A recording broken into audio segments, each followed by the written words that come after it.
Democrats. Today is Wednesday, October 28th.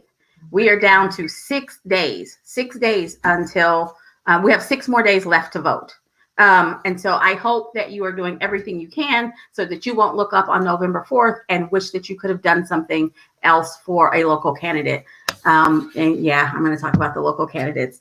So we are in what we call GOTV, or Get Out the Vote season. And so we're doing all the things that we can to make sure that everyone who hasn't voted is aware and are making their plans. And so if you're getting phone calls from random people asking you if you voted, you don't have to tell them who you voted, but understand that that's just part of the process. If you're getting random texts with people asking you to vote, just go ahead and make your plan. Don't cuss them out. We're just doing everything we can to reach out and make sure that everybody is activating their plan to vote, right? Because we're down to the final stretches. We're down to less than a week with left to vote.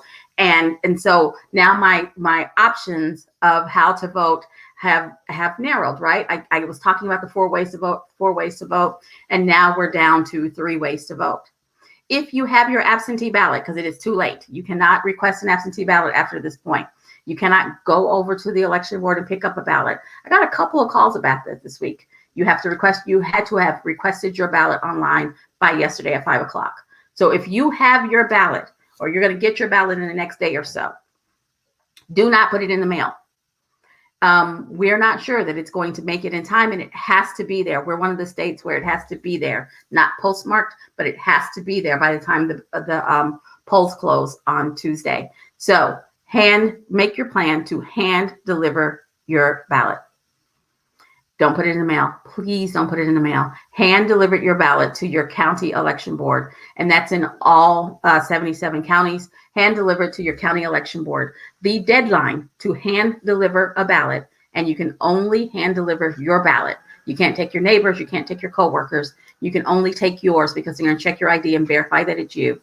The deadline is 5 o'clock on Monday. Monday, November 2nd is the deadline. Okay, so make your plan to hand deliver your ballot. If you still have it, your ballot has to be delivered by Monday, November 2nd at 5 p.m. It's one way. The second way is early voting, right? Early voting starts tomorrow all over the state. We're the last state to start it, but that's okay. It starts tomorrow all over the state. In 75 counties, your early voting is taking place at your county election board. In Pontotoc County, it's happening at the Agri Center. And in Tulsa County, it's happening at the One Oak baseball field at 201 North Elgin. So that's where early voting is. Now, if we can believe the weather is supposed to be better all over the state starting tomorrow. Let's hope. But if you get there, please, whatever you do, stay in line, cast your vote. Don't let weather be the reason. You will forget how bad the weather is if we're stuck with a non-leader in our highest office, or if your local house person doesn't get in. You won't remember in March the reason you didn't vote was because the weather was bad. You'll just have to suffer with bad leadership. So please cast your vote. And if you're planning on voting early, which is tomorrow, Friday, or Saturday, go ahead and go. Stay in line. Dress according to the weather. Maybe take some layers. Take a chair if you need to, but stay in line and get your vote cast. And then the third way is on Tuesday. The third way is on Tuesday from 7 to 7 at your polling place, your regular polling place. Go out to iwillvote.com or makeaplan.com or the state election board. Look up your polling place and make sure that it hasn't changed, because some polling places have changed. So make your plan to vote. You only have 6 more days left in which to make sure that your vote is cast. Make sure that you have everything planned. So the state party is hosting a watch party at One Oak Field in Tulsa.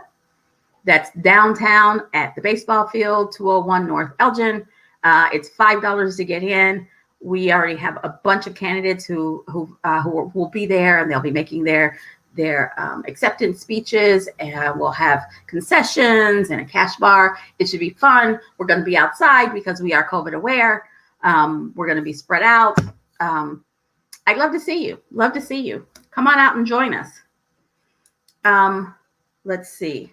So the ODP offices, if you're calling, you're going to get calls back, right? Because our office doesn't have any electricity, just like most of the Oklahoma City Metro doesn't have electricity. So the Oklahoma Democratic Party office has no power. And so it's closed until we can get some power. Everybody has to be safe. Now, I have to say this about the ODP staff. They are troopers. They are working. We got somebody in a hotel. We have a couple of people over at the Union Hall. We have people working they found a place. All the staff have found a place to be and are working despite the weather. And so I am grateful for them. And if you're looking for a way to volunteer, please go out to the Teamsters Union Hall and help Kendra in this last stretch. We cannot let her lose that seat. She is our only representation in Washington, and she's doing a really great job. We need to make sure that she keeps that seat. And so when I say, you don't want to look back on November 4th and think, what else could I have done? Right now, even with the weather, we're still hosting phone banking. There's still a lot of text banking that's going on. If you're uncomfortable getting out, those are options that you can do from home. If you are willing to get out, please go out to the Teamsters Union in Oklahoma City. I think it's on Reno. We're doing lit drop. We're putting out door hangers to remind people to vote. And we're prepping those door hangers, putting labels on those door hangers if you're not ready to brave the cold. So all of that, we need help. We need help. Thank you, Maggie, my hero. Thank you for carrying in your ballot, and it's good to see you. So make sure that you make your plan. You carry in your ballot like Maggie. Let's see. I told you about we don't have electricity.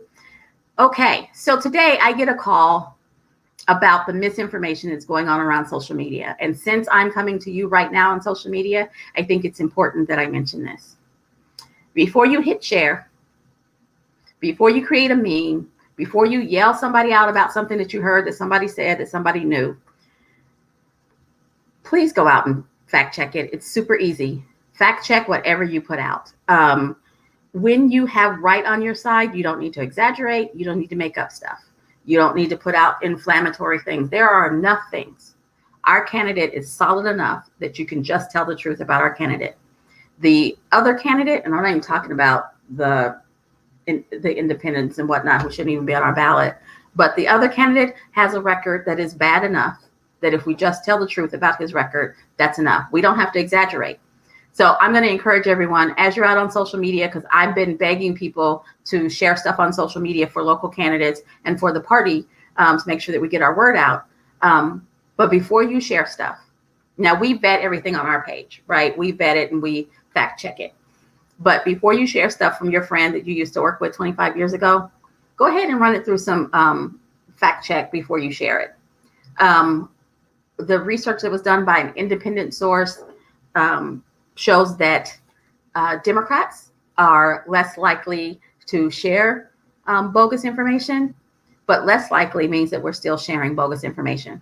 So I'm going to ask you to please be careful about what you share. Sharing the truth is enough. When you have right on your side, you don't need to exaggerate it. You don't need to fib. So it's enough. Verify what you share. But please go out to your local candidates. Call them and see if they're needing some phone banking or some text banking help. Call them and see if they're needing some help dropping literature, writing postcards, what extra financial help they can use in this final stretch, because they need it. I can tell you that because, the party is also in financial need. And make a plan to join us at the watch party on the 3rd. Gates open at 6:30, 201 North Elgin, Tulsa. It should be really fun. Like I said, we're going to have hot dogs, nachos, cash bar. It should be fun. So make your plan to vote. Make sure you help 5 people to make their plan to vote. And I will see you guys tomorrow at 4:15. You guys have a great one. Stay warm.